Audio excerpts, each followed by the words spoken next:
ಆತ್ಮೀಯ ಬಂಧುಗಳೇ, ಶ್ರೀಮದ್ ಭಗವದ್ಗೀತೆ ತತ್ವ ವಿವೇಚನಿ ಟೀಕಾ ಅಧ್ಯಾಯ 7 ಜ್ಞಾನ ವಿಜ್ಞಾನ ಯೋಗ. ಇದರಿಂದ ನಾವು ಹೋದ ಭಾಗದಲ್ಲಿ ಷಟಕಗಳ ಸೃಷ್ಟೀಕರಣದ ಬಗ್ಗೆ ತಿಳ್ಕೊಂಡ್ವಿ. ಎಷ್ಟು ಷಟಕಗಳಿದೆ, ಮತ್ತೆ ಯಾವ ಯಾವ ಷಟಕಕ್ಕೆ ಏನೇನ್ ಹೆಸರುಗಳಿದೆ ಅಂತೆಲ್ಲ ತಿಳ್ಕೊಂಡ್ವಿ. ಮತ್ತೆ ಯಾಕೆ ಅದನ್ನ ಆ ಒಂದು ಹೆಸರಿನಿಂದ ಕರೀತಾರೆ, ಅಥವಾ ಕರ್ಮಯೋಗವನ್ನ ಯಾಕೆ ಕರ್ಮಯೋಗ ಅಂತಾನೆ ಕರೀತಾರೆ, ಬೇರೆ ವಿಷಯಗಳು ಅದರಲ್ಲಿ ಇಲ್ವಾ, ಅದ್ರ ಬಗ್ಗೆ ಎಲ್ಲ ನಾವು ಡೀಟೇಲ್ ಆಗಿ ತಿಳ್ಕೊಂಡಿದ್ವಲ್ವಾ.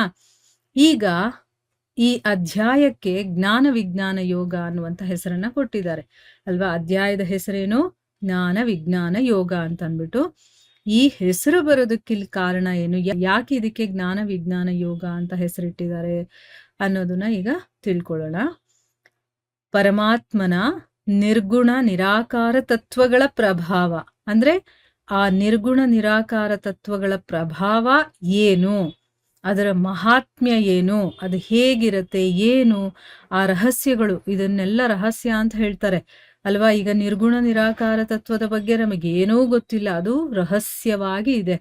ಆದ್ರೆ ಯಾವಾಗ ನಾವು ಅದನ್ನ ತಿಳ್ಕೊಳ್ಳೋ ಪ್ರಯತ್ನ ಮಾಡ್ತೀವೋ, ಸಾಧನೆ ಮಾಡೋದಕ್ಕೆ ಶುರು ಮಾಡ್ತೀವೋ, ಆಗ ನಿರ್ಗುಣ ನಿರಾಕಾರ ತತ್ವಗಳ ಪ್ರಭಾವ ಏನು, ಮಹಾತ್ಮ್ಯ ಏನು, ಈ ಎಲ್ಲ ರಹಸ್ಯಗಳ ಸಹಿತ ಪೂರ್ಣ ರೂಪವಾಗಿ ತಿಳ್ಕೊಳ್ಳೋದಿದೆಯಲ್ಲ, ಕಂಪ್ಲೀಟ್ ಆಗಿ ಅದ್ರ ಬಗ್ಗೆ ತಿಳ್ಕೊಳ್ತೀವಲ್ವಾ, ಅದನ್ನ ಜ್ಞಾನ ಅಂತ ಹೇಳ್ತಾರೆ.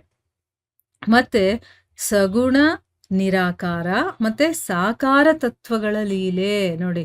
ಸಗುಣ ನಿರಾಕಾರ, ಭಗವಂತ ಸಗುಣ ನಿರಾಕಾರ, ನಿರ್ಗುಣ ನಿರಾಕಾರನೂ ಹೌದು, ಸಗುಣ ನಿರಾಕಾರನೂ ಹೌದು. ಮತ್ತೆ ಸಾಕಾರ ತತ್ವಗಳ ಲೀಲೆಗಳೇನಿದೆ, ಈಗ ಭಗವಂತ ಸಾಕಾರ ರೂಪದಲ್ಲಿ ನಮ್ಮ ಮುಂದೆ ಬರ್ತಾನೆ, ಇಲ್ಲಿ ಲೀಲೆಗಳನ್ನ ಮಾಡಿದಾನೆ ಅಂತಂದ್ರೆ ಆ ಲೀಲೆಗಳು ಏನು, ರಹಸ್ಯಗಳೇನು, ಮಹತ್ವ ಏನು, ಅದರ ಗುಣ ಏನು, ಪ್ರಭಾವ ಏನು, ಎಲ್ಲದರ ಪೂರ್ಣ ಜ್ಞಾನವನ್ನ ತಿಳ್ಕೊಳ್ತೀವಲ್ಲ, ಅದನ್ನ ವಿಜ್ಞಾನ ಅಂತ ಹೇಳಿದ್ದಾರೆ.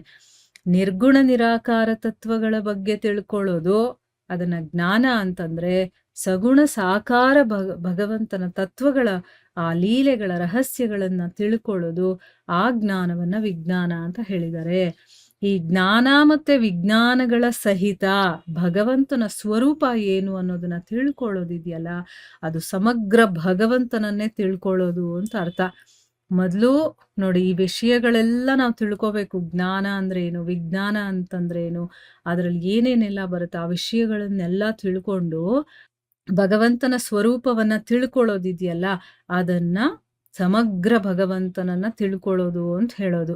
ಈ ಅಧ್ಯಾಯದಲ್ಲಿ ಭಗವಂತನ ಈ ಸಮಗ್ರ ಸ್ವರೂಪ ಇದೆಯಲ್ಲ, ಅದನ್ನ ತಿಳ್ಕೊಳ್ತಾರಲ್ಲ ಅಂತಹ ಅಧಿಕಾರಿಗಳ ಮತ್ತೆ ಸಾಧನೆಗಳು ಏನು, ಅದರ ವರ್ಣನೆಯನ್ನ ಕೊಟ್ಟಿದ್ದಾರೆ. ಅಂದ್ರೆ ಇದನ್ನ ತಿಳ್ಕೊಳ್ಳುವಂತ ಅಧಿಕಾರ ಯಾರಿಗಿರುತ್ತೆ, ಏನಿರುತ್ತೆ, ಅವ್ರು ಏನ್ ಸಾಧನೆ ಮಾಡ್ತಾರೆ, ಹೇಗೆ ಮಾಡ್ತಾರೆ, ಆ ಸಾಧನೆಗಳ ಬಗ್ಗೆ, ಅಧಿಕಾರಗಳ ಬಗ್ಗೆ ಕಂಪ್ಲೀಟ್ ಆಗಿ ವಿವರವಾಗಿ ವರ್ಣನೆ ಮಾಡಿದ್ದಾನೆ ಭಗವಂತ. ಅದಕ್ಕೋಸ್ಕರನೇ ಈ ಅಧ್ಯಾಯದ ಹೆಸರನ್ನ ಜ್ಞಾನ ವಿಜ್ಞಾನ ಯೋಗ ಅಂತ ಇಟ್ಟಿದ್ದಾರೆ.